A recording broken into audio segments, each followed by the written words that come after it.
I'm gonna burn this for y'all.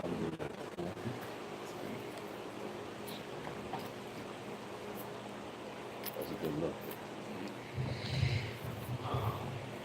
Start this on. Yeah, This is one. this one.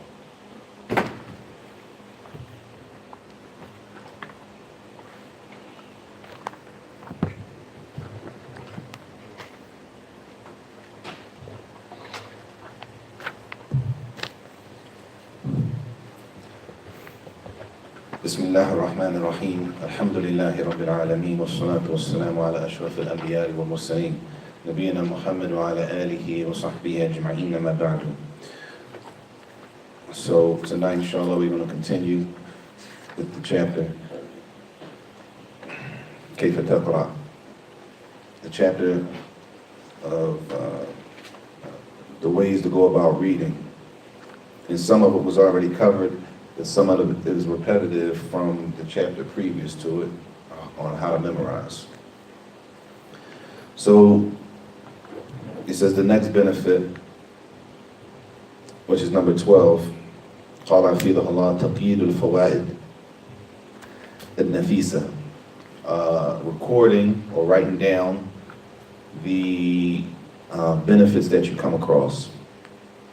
Writing down the benefits that you come across, which is to make the point that we're not just reading to read, but the reading should be done, and the benefits that you come across to write them down. To write them down. And he says, which is not a problem, to record them, whatever you come across, you might want to write it in the front of the book. Maybe on the inside cover of the book, if the book has a blank page or something like that, or even the cover, the actual cover might be blank, or if you get a notebook outside of the actual book itself, then that's fine also, as long as you can go back to it, to that benefit. As long as you can go back to that benefit, that's the point of recording the information. And that daftar, we'll do that after that. That notebook, if a person chooses to use a notebook outside of the actual book, then that's something that can always, you can always go back to. Point being, because the next issue is related to that. If you read something, if you read a book, then summarize the benefits you get out of the book. If you read an entire book, the first one, whatever benefits you come across, to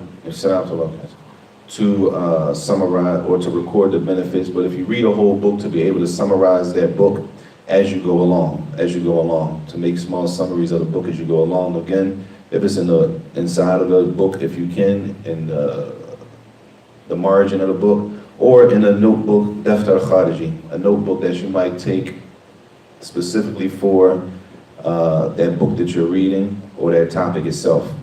He said what's important, المهم كن حريصا على عدم فقدان أي فائدة. The most important thing is don't let benefits go by and then you don't record them, therefore you don't know where to find it again, right? You know, you read a book sometimes and it's a major benefit, but now you can't remember what page it's on, right? You knew you read it in that book, but you lose it, meaning you lose what page is on, so you can't find it, you can't be exact with the reference. I know it says something like this, and you end up having to put it in your own words. So he says, if this is the case and you didn't record it, and this is how he describes it, he says, تبحث عن الضالة حتى تجدها. He said you should look for it as if you were looking for something that you lost, until you find it. If it's a benefit of that much importance, then it's worth finding. But how to avoid that in the first place is to record it. Either, for example, if it's a 100-page book, then you record it on the front, in the blank spaces, the blank pages of the book, with the page number and the issue that's dealing with. So page 62 is referencing such and such, like that. He says, once you've gathered a bunch of these benefits, it says that you should break them down into sections. So, for example, some of the benefits that you come across might be benefits in Aqidah. So you might want to separate them and put all of the benefits of Aqidah from the book in one area, and all the benefits of fiqh from the same book in another area, and the benefits of adab and like that. Whatever subject is dealing with that you want to try to categorize in order to make the information a little more comprehensive.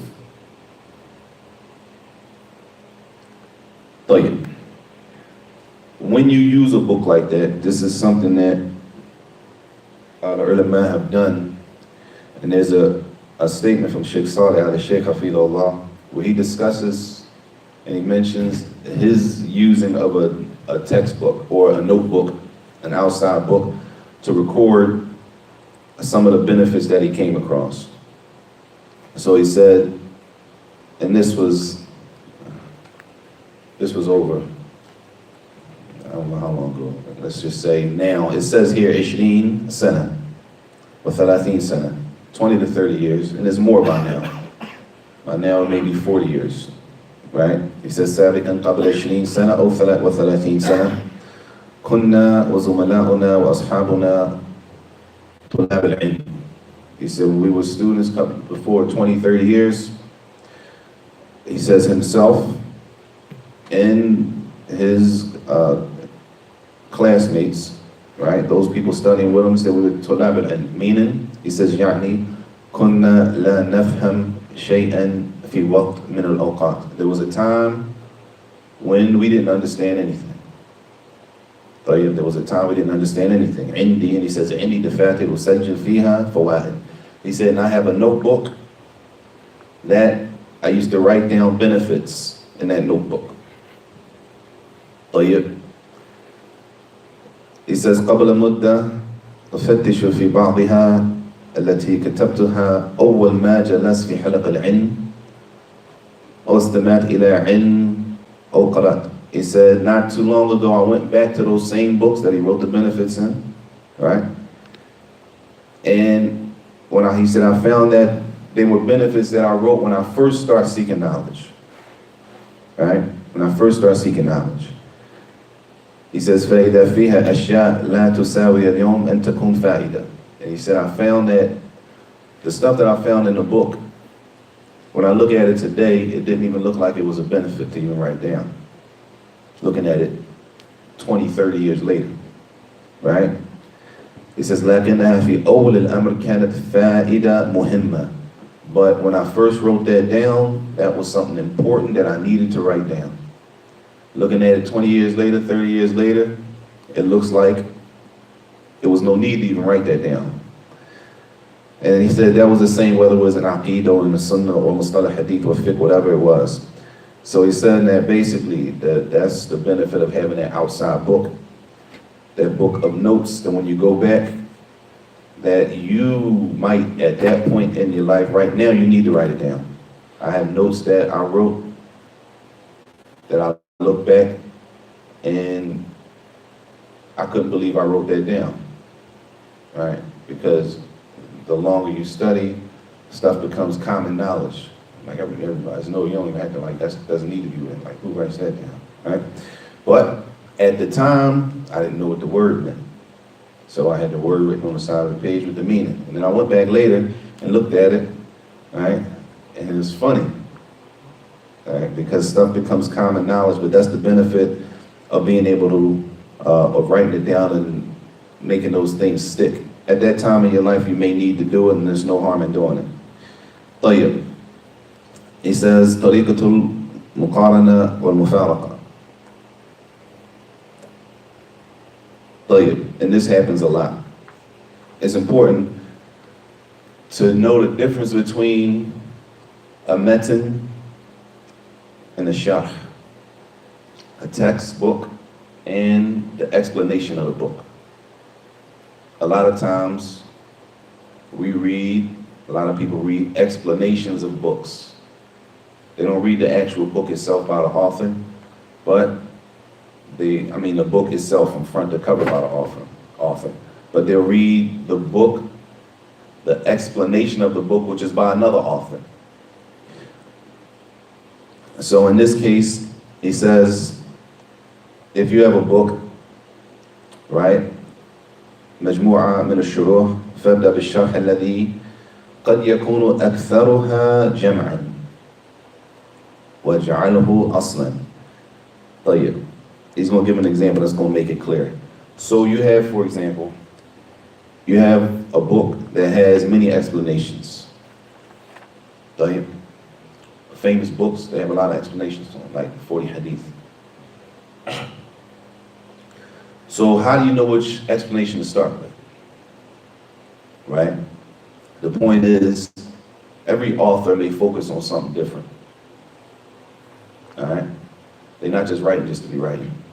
Early math scholars, they look, they say, okay, this is already written. If somebody wrote about that, somebody wrote, okay, nobody wrote about this. This needs to be touched on. So they may take that and they focus on that in their explanation. The next scholar comes after him and does the same thing. Well, he already covered that. There's no need in reinventing the wheel. He may focus on something else. Everybody with me? But there may be an explanation that has everything included in it.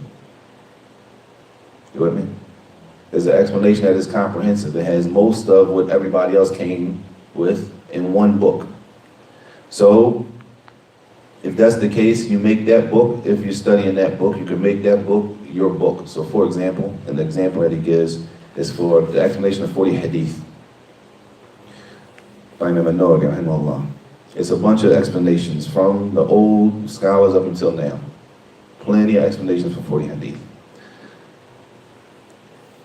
Like Ibn Rajab rahimahullah, Ibn Rajab al-Hafidh Ibn Rajab, Ibn Daqiq al-Eid rahimahullah. Then you have people, Shaykh Uthaymeen rahimahullah, Shaykh Salih Fawzan, wa ghayrihim. And there are many other explanations of 40 hadith. But it's known that the explanation of Ibn Rajab rahimahullah is comprehensive. Right? So if this is the case, then you will make Ibn Rajab your asl. That's the book that you're going to use, right? Make that your origin. Any explanation you read outside of that, you bring the benefits that are not in Ibn Rajab's explanation, right? And you add them to the side of the page. So say, for example, you read the first hadith in Arba'in al-Nawawi, إِنَّمَا الْأَعْمَالُ بِالنِّيَّاتِ, right? These are judged by intentions. You read through Ibn Rajab's explanation. Then you read through Shaykh Uthaymeen's explanation, right? It may be something that Shaykh Uthaymeen mentioned that Ibn Rajab didn't mention, right? But generally, Ibn Rajab, his explanation is the most comprehensive. It has the most in it, right? But it doesn't mean that somebody who came after him couldn't have bring another benefit. So you would take whatever Shaykh Uthaymeen wrote, then you would bring it to and make your note inside of the one book. So that does what? It gathers all of your benefits in one book, so you're not scattered around looking for books and looking for loose papers. That's the idea. That's the idea in making a book, and that's for any book. For any book like that, not just 40 hadith, that's just an example. There are plenty of books, Thalathatul Usul, there's plenty of explanations for that, right? Plenty of explanations for Kitab al-Tawheed, right? But if you go to older books, then you're going to find the older the book, not necessarily, but you'll have explanations from different generations. It's generational explanations. Arba'in al-Nawawi, 40 hadith, Imam al-Nawawi is over 600 years old. All right, so you got 600 years worth of maybe this generation and this generation, right? A newer book like Thalathatul Usul, it's a newer book, it's new, which still has a lot of explanations to it, right? But they're just pretty much from the same time. Point being, once you find a book that is comprehensive, that anything outside of that, that you can return those benefits back to that one book so that you don't have to be in search, you're not searching for the benefits. طيب. After that, we have, is that a candle? Oh, wait. That's throwing me off. After that, we have times during the year for specific worship. Times of the year for specific worship, like what? Ramadan and Hajj. So he's saying the benefit now is during those times, during Ramadan or before Ramadan comes, read about Ramadan. Don't wait until Ramadan. Before Ramadan, when Ramadan is approaching, read the books about Ramadan, the chapters on Ramadan, about fasting, Siyam, getting prepared for Ramadan. Hajj, the same thing, right? Anything of those times, or even the days of fasting in Muharram, Yom Ashura, all of those things, on those days that are days of worship that you prepare and read in advance. It says, what that does, if a person does that, تتعبد الله تعالى في موسمها وسيستشعر بلذة العبادة. If you do that, you'll feel the sweetness of worship. Why? How does a person feel the sweetness of worship? They read Ramadan's approaching, so they read up on Ramadan a month ahead of time. What does that do for them during the month of Ramadan? They're prepared, but what does it do for them as far as their worship? Based on what? Based on knowledge. Based on knowledge, they're able to worship and they know what they're doing and why they're doing it. It's not the same when you're doing something and you don't know why you're doing it, as the same when you're doing something and you know why you're doing it. It's a different feeling. It's sort of like when you were saying, before last Ramadan came up, you were saying come to the classes of preparations for Ramadan so that when you get into Ramadan, you'll ask, well, what breaks your wudu, Right. what breaks your fast? What breaks your fast? Wait until you're in the thick of it. We wait until it's a problem, and then we want to fix the problem instead of what they call preventative maintenance. Yeah, you already have You already, yeah. And that's the idea. Hajj is approaching, start preparing. Even if you're not making Hajj. Somebody you know might be making Hajj, they got a question, they don't know. Right? So, he says, لِأَنَّكَ تَعْمَلْ عَلَى عِلْمٍ وَبَصِيرَةٍ. That will allow you to worship and do your worship and your actions based on knowledge. You know what you're doing and why you're doing it. To read and prepare for the times of worship. The next is قراءة الكتب الفتاوى. Reading the books of Fatawa. Does everybody know what a fatwa is? Or does anyone not know what a fatwa is a better question. Is a fatwa clear? Is a hadith if it goes in and dip the whole thing in? Right? Sorry, Bukhari. Poison in one wing, and the cure is another one. A fatwa, is everybody clear what a fatwa is? If we all clear, then who can explain what a fatwa is?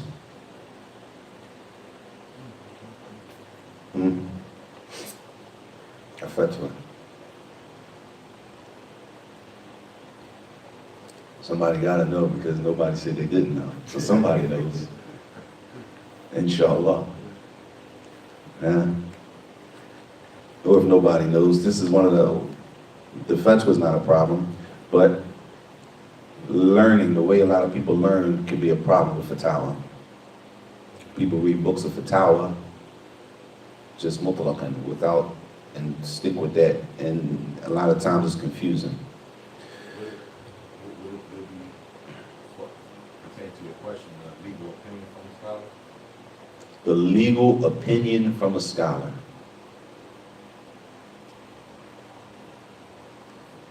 I mean, how you feel about that?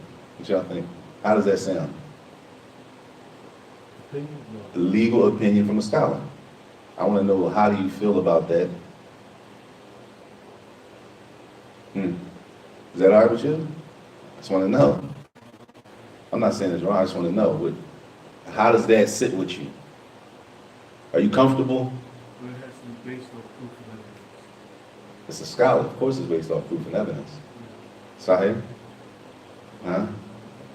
Ulama, they don't, we give them the husn al-dhan that they base what they're saying off proofs and evidence. The legal opinion of a scholar. How what you think? Yeah, opinion. Ruling. They're talking about judgment. Judgment. Yeah, their judgment on a particular topic. Opinion is not really, opinion, I know, I've said it in purpose, and I know people funny when they come to the word opinion. But it is, it's opinion based on the dalil in front of him, Because scholars based on how he looks at it, based on his tools as a scholar and his level of scholarship. This is what he arrives at, right? Does that mean it's necessarily correct 100%? No. It might not be the correct answer, but he's done his due diligence as a scholar, and this is what he came up with. And that's how he answers the question. That is when you find where so that we have like really much difference, have difference of opinions and different views of things. Generally, it falls under that, generally. Because like Generally. I have a book, the 4 essays and obligations of dealing, Mm. and they have like Sheikh Uthaymeen, Sheikh Salih Fawzan, they have the essays inside of it, but it goes in contradictory to Sheikh Al-Albani, rahimahullah, explanation and views on the covering and dealing. So who's is correct? Who's this correct? Allah. They run proof. Who am I to say? J. That's It's good. more so That's much good. within them. Because it goes into also how it functions, particularly different countries. J. If you were using an example, in our country, here, like, we're not going to marry our cousins, Mhm. right? But in other countries, that's the norm and sometimes preferred. So if we were to ask for fatwa from a let's say a sheikh, that's the norm in his country, Mhm. it's not the norm here. It would be really rejected by the people. It wouldn't be implemented by the people. Good. A fatwa is a Q&A. It's a question and an answer. So you go ask a sheikh, say, Sheikh, I did such and such. What am I supposed to do? I came to the salat late. I forgot. I broke my wudu and I prayed Maghrib like that. What do I do? Sheikh gonna answer the question. He might give you dalil, he might not. Right? Or Sheikh, you ask a question, he answers the question. He might give dalil, he might not give dalil. It's Q&A, basically, right? But in the Q&A, he's giving a hukm, a ruling on something. But some things may be across the board. Right? Some things are going to be across the board. Right? The number of rakats in Maghrib, Sunnah after the Isha. Some things is going to be wherever country you're in, but some things are specific to the area. Right? Some things are specific to the area. And that's why Shaykh Abdul Majid As-Subail, Hafidhullah, he used to always tell us, which is a point to show, I'm not saying that we are, I'm saying how the ulama think and what they expect from students of knowledge. Everybody with me? What they expect from you. We used to ask some questions and question. We trying to get all the way down to the nitty gritty. And sometimes Sheikh will say, Allah, that's on y'all to know. That's your people. You have to figure that out. All do we give you this? This is the end. This is it. Y'all take it. Y'all have to be able to use that with your people. I don't know your people. I'm talking to people. He told us one time. I'm talking to people who live in Saudi, who live in Mecca. Women that covering their face is a normal thing. Wearing niqab is normal. These are the type of people I deal with. I don't deal with people in America who just took shahada. I don't deal with that type of. Y'all have to figure that out, right? Or you'll hear some scholars, they don't answer the question. They say what? And I heard Sheikh Salih Fawzan say this in more than one sitting. They asked him a question at the Haram with all of those people, all of the Muslims there from all over the world. He didn't say what country are you from. They don't specify that you have to be from a certain country in order for it to be scholars there. There's people from all over the world sitting in front of the Kaaba. They asked Sheikh Salih Fawzan a question. It says, ask the scholars in your country. Now, what country are you from? Oh, y'all don't have no scholars there, so. No, ask the scholars in your country. Allah Alam. Sometimes they don't answer, which doesn't defeat the purpose I say. Sometimes people say, because it has some truth to it, people believe that one scholar knows everything all over the world in every single country, which is a mistake. And the scholar himself will tell you, That's not true, because some issues are connected to knowing the people. And they'll tell you, I don't know those people, I can't really delve into that like that. They'll give you a general answer. Generally, this is the ruling on it.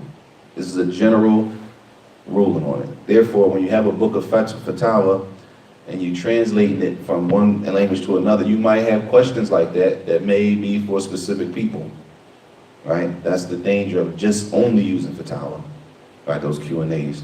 Not that they're not beneficial. And what he's talking about here, and he's going to mention exactly what he's talking about, is using it as a way of practice, way of sharpening your skills on different issues. So it says one person should read the question. So if we all sitting here, right, one person reads the question, but don't read the answer. Just read the question. What's the question? Because these are real questions. People from all over there asking questions, right? So what's the question? They read the question, you answer. What you think? And he answers. Everybody answers, give their answer. Why though? What's your deliver? Why would you say that? What do you have Islamically that you feel like that? Right? What do you have to support what you're saying? And this is not that we making up stuff or we trying to talk about the religion without knowledge. This is from the Bab, as he says, Mudalasa.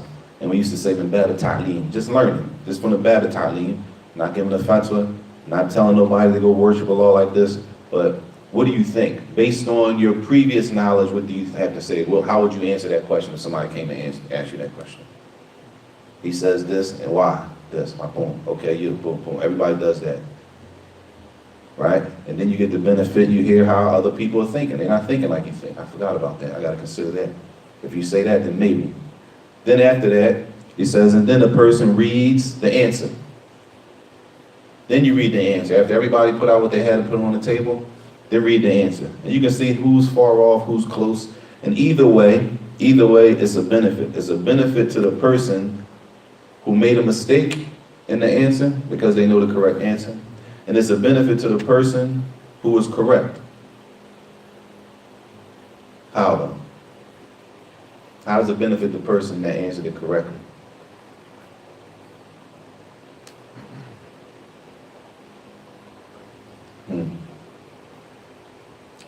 Somebody has Sheikh bin Baz rahimahullah, the permissibility of using a duff. You know, a duff. Instrument. You Jews are not permissible? Is the duff permissible? Yes.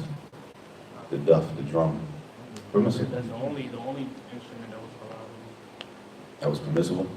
The duff. So somebody asked Sheikh bin Baz permissibly using this, right, at a walima, for example, right?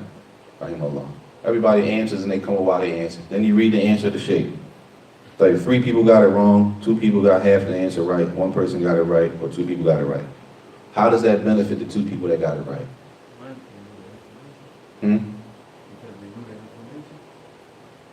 Yeah. The words of truth that benefited the people. But what does it benefit the person who got the answer right? And they'll be able to implement it if it arose. All of us can implement it because we all know the answer now. Simple fact, just simply that they taught someone something. Okay. You get the blessing. You get the blessing from teaching someone something. That was correct.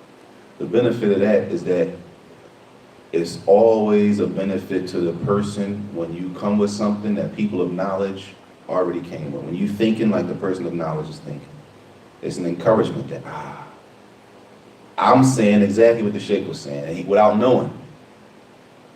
You understand? It's an encouragement that I'm on the right track in that area. All right?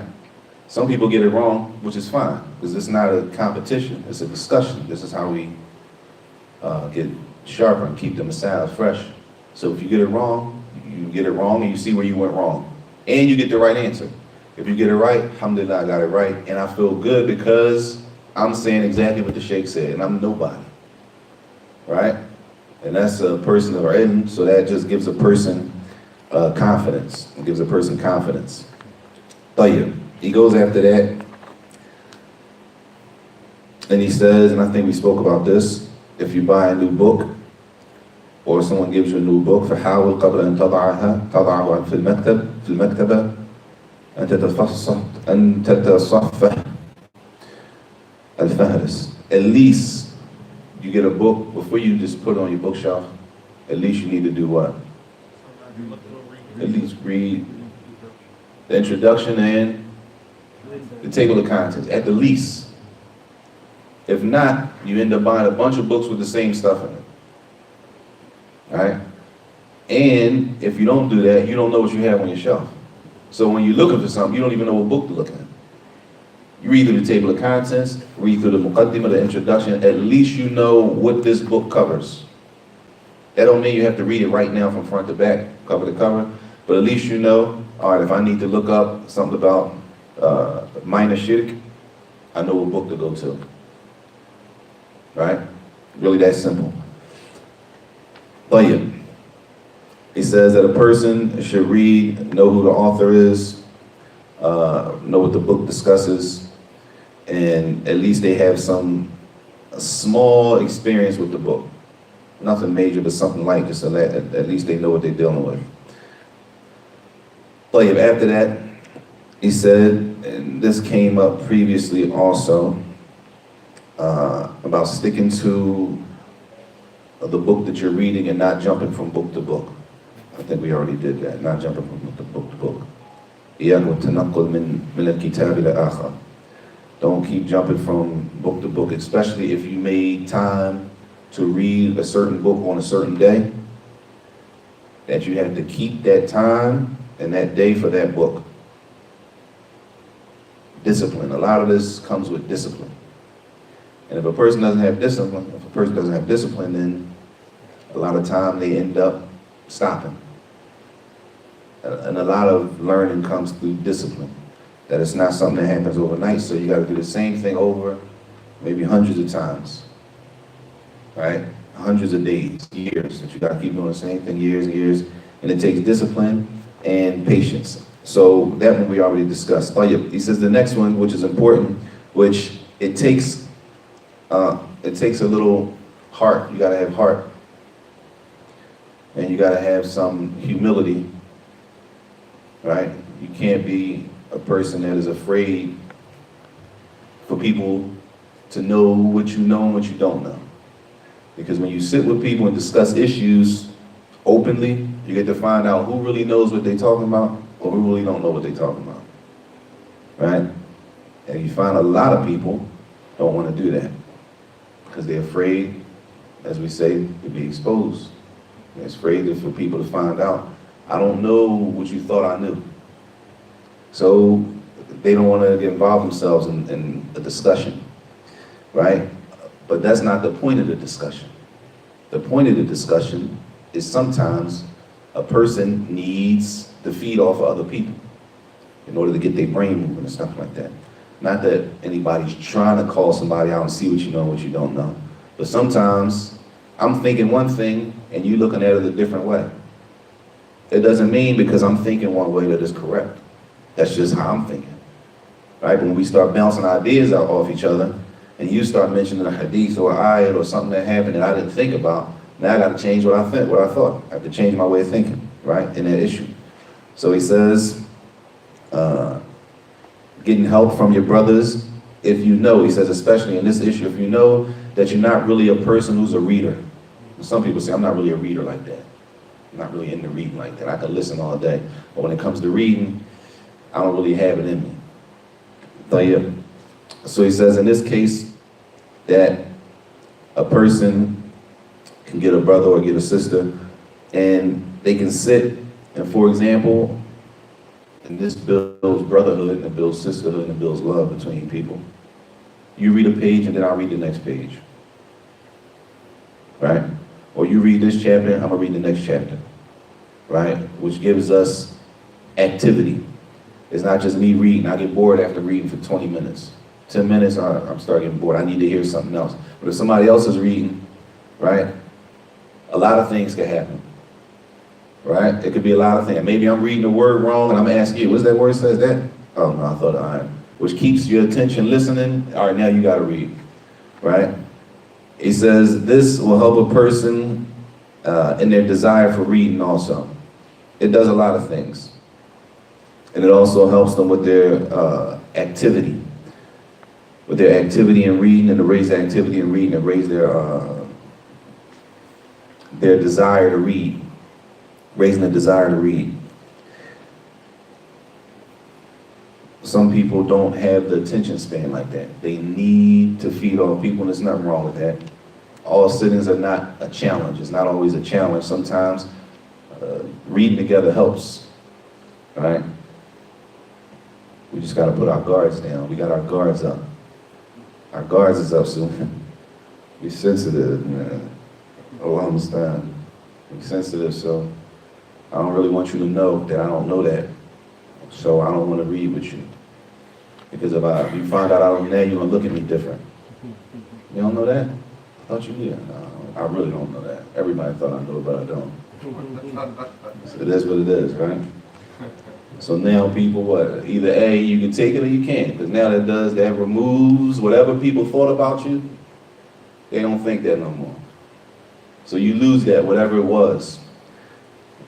But we Muslim, we're not really concerned about what people think about us. We shouldn't be. We shouldn't be concerned about what people think about us. We should be what we should. We should be practicing Islam based on the image that people have of us, and we don't want to let the people down, is what I mean. Right? We should be practicing Islam in order for people not to be let down so we don't disappoint anybody.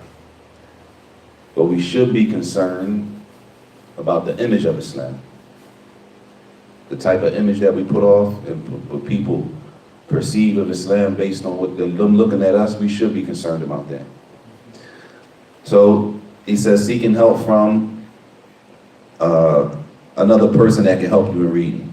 He says also, which is the 21st, reading from the longer books. For example, not starting with the longer books, not starting with Sahih Bukhari, but the actual reading of Sahih Bukhari. The fact that you and a few people sit down and you just read through the ahadith. What's the benefit of reading through Sahih Bukhari?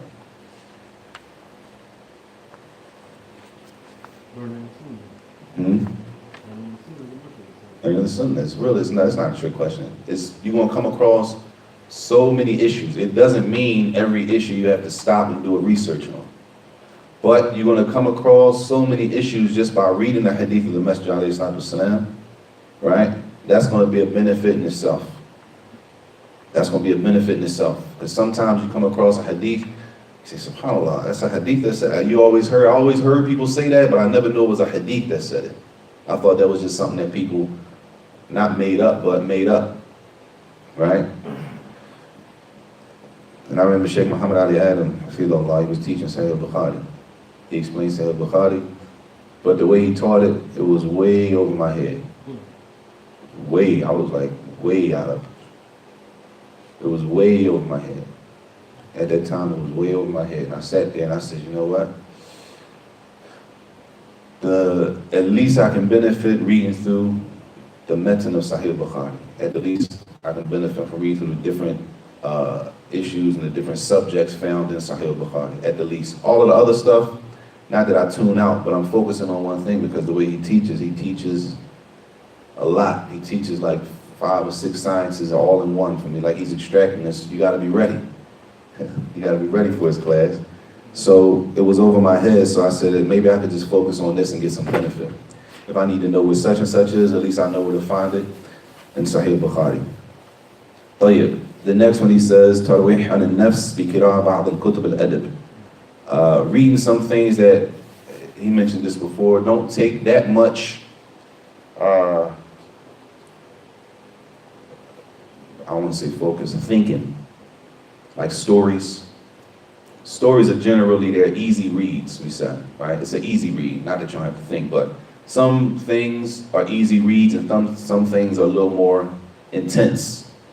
You gotta be a little more focused. You gotta pay attention to wording. It's a little more intensified.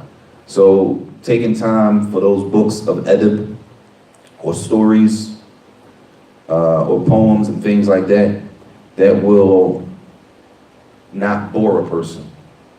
Right? Sometimes you need that break, you just need an easy read. For example, the seerah of the Prophet ﷺ, generally is the stories which are easier, they flow. Or the biographies of the Salaf, stuff like that. Or adab, books on adab, behavior and manners and how to behave and things like that, they are generally a little easier than subjects like usul al-fiqh, right? Or usul al-tafsir, or mustalah hadith. Those are intricate, detailed sciences that take a lot more focus than just reading a story about somebody's life biography.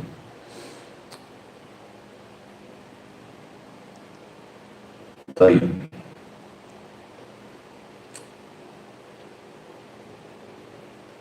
It says lastly, and to summarize this, he's saying basically to use your abilities in their proper places. For example, an example he uses is, he says, I know some of the youth, they're good and they have strong memories and they have the ability to memorize. But they busy themselves memorizing things that are not to say they're not beneficial, but they're things that are more beneficial than that they should be memorizing. Some things are good, we could say, and then you have something that is better. So some people settle for what's good instead of going for what's better. And he gives the example, he said you'll find them memorizing shi'r, poetry, which is good to memorize poetry, it's good. Does anybody know the benefit of memorizing poetry, specifically in Arabic? A lot of the language, the lugha, they refer back to poetry, the meaning of words and stuff like that. So it's good, it's a benefit. It's a benefit. But he says, بينما تراه كثير الأخطاء عند قراءة كسار السور. But you'll find he's memorizing a bunch of poetry, but he makes a lot of mistakes, or she makes a lot of mistakes when she reads the short surahs from the Quran. The short surahs. You're making mistakes in the short surahs, let alone the longer surahs. So he's making a bunch of mistakes in the short surahs, but at the same time, they're memorizing poetry. Nothing wrong with memorizing poetry. Poetry is benefits, a benefit in memorizing it.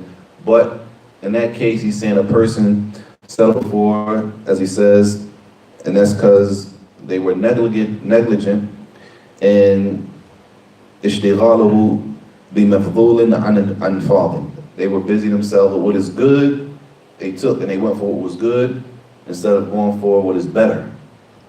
All right, both of them are good, but one is better than the other. So he says in this case, you'll find that short surahs, they make mistakes. He says you'll find that they don't memorize. They haven't memorized لا يحفظ شيئا من أذكار الصباح والمساء. They haven't memorized the dua that you need, the duas for waking up and going to sleep, the duas that you say in the daytime and in the night. Those things they haven't memorized, but they memorize poetry and other things that may be good, but they're not as important as other things that they should be memorizing. And this can be a problem. And he brings a statement of Shaykh al-Islam ibn Taymiyyah rahimahullah, where he says, لهذا نجد من أكثر من سماع القصائد لطلب الصلاة قلبه تنقص رغبته في سماع القرآن حتى ربما يقرأها. He said, Shaykh al-Islam, he said that you'll find that sometimes you find people who they're constantly listening to poetry, poems, right? In order to correct their heart. It's not all poems, it depends on this poetry. They have subjects that they talk about, right? So they're trying to correct their heart through poetry. And they do that so much that, and he says, whoever does that too much, then their desire for the Quran weakens, becomes weak. They might lose their desire for the Quran, which is, of course, way better than poetry, right? And to the point that, he says, and to the point that it may cause them to dislike listening to the Quran. They would prefer to listen to poetry. They would prefer to listen to poetry. Tayyib, which is, as we can say, well, not in our case, but similar to our case, music. Music. A person prefers to listen to music over the Quran. All right? not to say music is permissible in the first place. What about spoken poetry? With no instruments.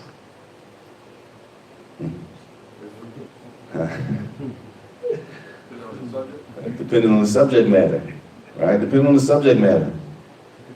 A lot of people don't know that music, the issue with music are instruments. The prohibition on instruments, number one. Number two, what are we talking about? What are they talking about in the music that we know? Right? I mean, realistically, there's nothing to be shy about. We know what rap music and R&B, we know what the stuff talks about, right? And a lot of it calls to evil. A lot of it goes against what we're supposed to be doing with the Muslim, the adab and the character of the Muslim, men and women. I don't know about now, but it's probably worse now, but back in the day, the women, they was like R&B. That was like the genre. You know what I'm saying?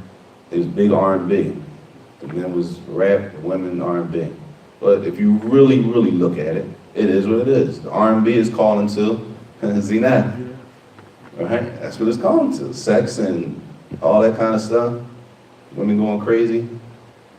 And the music that the men listen to is calling to the street. Just word-wise. We're not even talking about the instruments, just the wording by itself, just words. What is the person talking about? Killing, drugs, right? Women. Talking about the haram. There's no way a Muslim should be walking around talking like that, repeating that anyway. All right? There's no way a Muslim woman should be walking around talking that kind of like, if we talking basic, real, with your personal opinion and all that, you're fitting it, that's one thing. Islamically, a woman walking around talking about, you know, whatever, I ain't gonna say his name. You put yourself in a whole hole now. But he was big. He was big at one time. A Muslim woman or man walking around singing that, and it's stuck here. It's stuck. You listen to it so many times. All right? You put on the Quran, you only get 2-3 minutes out of the Quran, you gotta stop and push pause. Right? And that's related to the statement of Sheikh Islam and Taymiyyah, rahimahullah, that a person listens to something so much, right, they busy themselves with something else, and he's not even talking about the haram. They're talking about stuff that's allowable, poetry that's allowed to be listened. You can listen to it, right? But even to busy yourself with that over the Quran could be a problem. Allah musta'an. He says that will be a musibah. That's a huge problem, that if a person chooses to want to listen to something over the kalam of Allah, over the Quran, Allah forgive us and make it strong. I mean, this is the last one. Unless there are any questions, we'll stop there. Inshallah. And that's the end of the book, honestly. I really just wanted to do the first chapter, but alhamdulillah. If there's no questions, we'll stop there. Next week, Mufti has class after Isha, 7:30. Next week class is at 7:30 from the Seerah of the Prophet Sallallahu Alaihi Wasallam on Friday. Next Friday, and after that, it may be, I think the time is getting ready to change, so the class will probably be, Maghrib is going to be at like probably 5 o'clock, so the class will be probably more than likely after Isha. When you speak about the fatwas, based on area, Yes. wasn't that the same thing even about the man travel, basketball instruction? I don't know. What that he didn't know was he didn't understand the dynamics of where the man came from, so he refused to answer based on. That's possible. The narrations that I know don't specify that though. The question was, the fatwa, the questions are sometimes depending on the area that a person comes from. So the story with Imam Malik, when the person asked Imam Malik 40 questions, and he said he didn't know, was it because he didn't know because of where the person was from and he didn't know the people? It's possible, but the narrations didn't specify that, but it's a possibility. It's definitely a possibility, which shows that scholars, they know themselves, that they don't know everything. They can't answer every question. They give you an outline, right? Qawaid, they give principles. Islam is based on principles. You use these, and wherever you go, Islam is not restricted to Saudi. Islam is not restricted to Egypt or Yemen or any other place. There's no restriction on where a person can practice Islam. Not from where they will be allowed to practice. Meaning, if you're a Muslim, you can practice Islam anywhere in the world, based on Qawaid, principles. You just use these principles, and wherever you go in the world, mashi, they can be used.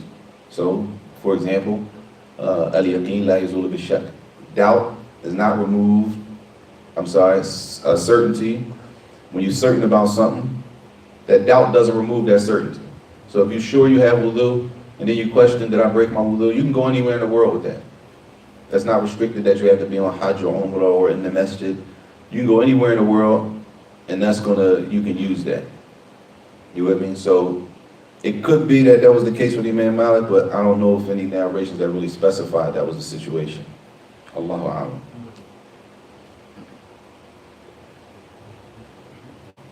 You just got to be careful with fatwas to make sure that understand what they are, because there's a big misconception with a fatwa. Somebody asks the shaykh a question, he answers it, and some people carry that as if it's revelation. As if it's revelation. Also with those fatwas, if say, for instance, person asks the shaykh a question, and in the question say, use points A and B and C, and the shaykh gives his answer based off A, B, and C. Mm-hmm. And then say someone comes with a question, like, and try to use that fatwa for their situation. For their situation only covers points A and C. B is negated from their situation. Right. Is it right for them to use that fatwa, even though one of the variables for the fatwa was missing? Not all the time. A lot of times, the scholar answers the question, he gives an answer based on the question. So a person reads a book, and they read the question, and it's not really their situation, but it's close. But it's not really their situation, maybe, but it's close, and they figure, oh, that's just like mine. But it may not be.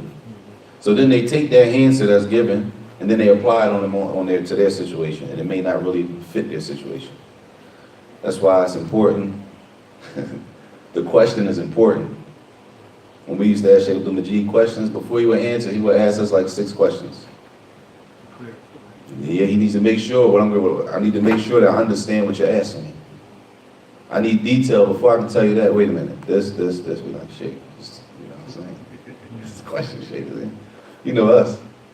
You know everything is what? Ain't no major question like that. Nothing to us ain't nothing major. Everything is I got a little question. Shaykh Abdul Majid, we asked him a question, he said, you know what? He's sitting there thinking, and he asked you 4 or 5 questions. If you don't know the answer to those 4 or 5 questions that he asked you, I can't answer your question. I need more detail to know what you're talking about. I can give you the wrong answer. Because I can only answer a question, I can only give you an answer based on what you ask me. So if you ask me this, that's what I'm telling you. Now, if that's not the situation, then my answer doesn't apply to your situation. But a lot of times people ask questions and they leave out information. Whether it's intentionally or unintentionally, that's not really the point. They leave out information, then when they get the answer, once they get an answer, then they want to add information on. You can't do that. That's not how questions are answered. If you add that information, I got to revoke my answer back now and start over from the beginning. I need all of the information to give you the best answer possible. That's why the question is important. And the ulama, they answer questions in general based on what you ask them. You ask this is the answer to that. If you got something else to throw on top of that, then we got to restructure the question from the beginning. Any other questions? If not, we'll stop there, inshallah. There's no questions from the sisters. I don't think it's... They usually bring them up. If there's questions from the sisters, they got to bring them up. If not,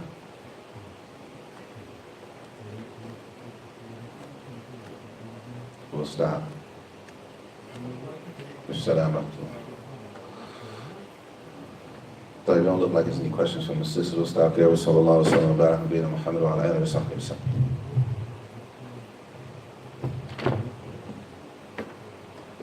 You ready, Sheikh?